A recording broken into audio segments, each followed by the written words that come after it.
ثابت قدم رہنے سے. ثابت قدمی کا مطلب کیا ہے؟ سنو دلیل پہلے دے دوں. حامیم، سورہ حامیم سجدہ آیت نمبر 30 اور 31. کیا ہے آیت میں؟ ان الذين قالوا ربنا الله ثم استقاموا تتنزل عليهم الملائكة ولا تخافوا ولا تحزنوا وابشروا بالجنة التي كنتم توعدون. بے شک جن لوگوں نے کہا ہمارا پروردگار اللہ ہے پھر اسی پر قائم رہے، جمے رہے، یہ ہے ثابت قدمی. ثابت قدمی کا مطلب جمے رہنا، جم کے رہنا، مضبوط رہنا. پھر ان کے لیے کیا ہے؟ اللہ تعالیٰ فرماتے ہیں تو ان کے پاس فرشتے آتے ہیں، کہتے ہیں کہ تم ڈرو مت، تم غم نہ کرو، اور بلکہ تم اس جنت کی بشارت سن لو جس کا تمہیں وعدہ کیا گیا ہے. جنت کی خوشخبری لے کے آئیں گے فرشتے. جب ہم مر جاتے ہیں نا، مرتے وقت ہی خوشخبری لے کے آتے فرشتے، مرتے وقت ہی آ کے بتا دیتے دیکھو دیکھو تم جو جنت کے بارے میں سن رہے تھے نا پرسوں اجتماع میں، زندگی میں کبھی بھی ابو کے ساتھ اجتماع میں، بیان میں، کہیں بھی جنت کے بارے میں سنے تھے نا زندگی میں؟ ہاں سنے تھے. اچھا وہ جنت کی گارنٹی ابھی ہم دے رہے بول کے فرشتے مرتے وقت ہی آ کے سنا دیتے. کتنا بڑا خوش نصیب ہے وہ، کتنا بڑا خوش نصیب ہے جس کو مرتے وقت ہی فرشتے آ کے بول دیے کہ تجھے جنت ملنے والی ہے. لیکن یہ کس کے لیے؟ ان الذین قالوا ربنا اللہ ثم استقاموا، جس نے کہا میرا رب اللہ پھر اس پر جم کے رہا، اس کے لیے. ہم سب بولے کہ نہیں ہمارا رب کون؟ ہم مانتے کہ نہیں مانتے ہیں؟ جواب تو دیجئے نا. پھر ہمارا رب اللہ، ہم سب بولے ہمارا رب اللہ، ٹھیک ہے بولنا سب بول دیے، لیکن کیا جمے رہے؟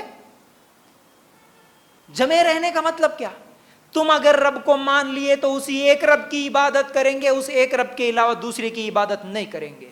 اس ایک رب کے سامنے سجدہ، اس ایک کے لیے رکوع، اس کے لیے دعائیں، اس کے سامنے منتیں، اس کے سامنے جھکنا، سب کچھ اسی پہ بھروسہ.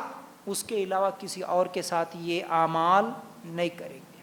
اس ایک رب کی بات مانیں گے، اس کے مقابلے میں اگر دوسرا کوئی بات بولا تو اس کی بات کو ہم نہیں مانیں گے، چاہے مر جائیں گے، لیکن رب کی بات کے آگے دوسری کی بات ہماری زندگی میں نہیں مانیں گے.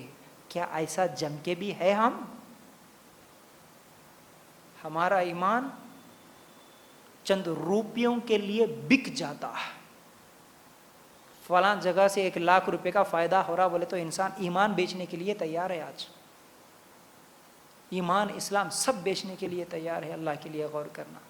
تو اگر ایسا ہے تو جنت نہیں ملتی ہے.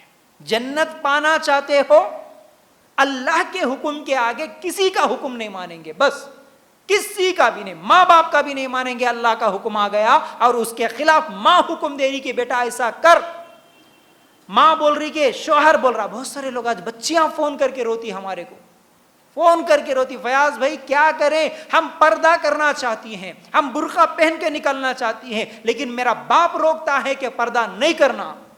میری ماں کہتی ہے کہ گھر میں فنکشن ہے، اگر تو برقع پہن کے رہے گی تو لوگ کیا کہیں گے، تجھے سجنا ہے، سورنا ہے، بے پردہ آنے والے سب لوگوں کے سامنے نکلنا ہے، پارٹی میں جانا ہے بغیر پردے کے، بغیر برقعے کے. ماں کہتی ہے. آج بچی رو رہی، میں کیا کروں. ایک نہیں کئی لوگ ہیں ایسے. کیا کریں گے؟ شوہر، شادی ہو گئی، شوہر کہتا ہے مردے کے سامنے جھکنا ہے اب تجھے. ہمارا یہی طریقہ ہے، مردوں سے مانگتے ہم، سجدہ کرنا ہے اب یہاں پر قبر کے پاس. روتی ہے وہ، کیا کروں میں، زندگی میں کبھی سجدہ نہیں کیا کسی کے سامنے اللہ کے علاوہ، آج اس کے سامنے سجدہ کروں. ساس کے پیر پکڑنا ہے عید کے دن، سسر کے پیر پکڑنا ہے، کیا کریں. جمے رہنے کا مطلب یہی ہے، جو ہونا ہے ہوگا، میں اللہ کے علاوہ اب اللہ کے حکم کے آگے کسی کا حکم نہیں مانوں گا. یہ ہے جمے رہنا. اسی پر ہمارے صحابہ تھے. اسلام کے لیے سب سے پہلے جان دینے والے عورتوں میں کون؟ سمیہ. کیا ہے جی؟ نام کیا ہے؟ سمیہ رضی اللہ تعالیٰ. نام رکھ لیا آج ہم، لیکن ہم کو معلوم بھی ہے کہ ہمارے صحابیات کی زندگی کیسی گزری. انسان تھے وہ، کوئی فرشتے نہیں تھے، الگ زمانے کے نہیں تھے، ہم سے صرف 1400 سال پہلے.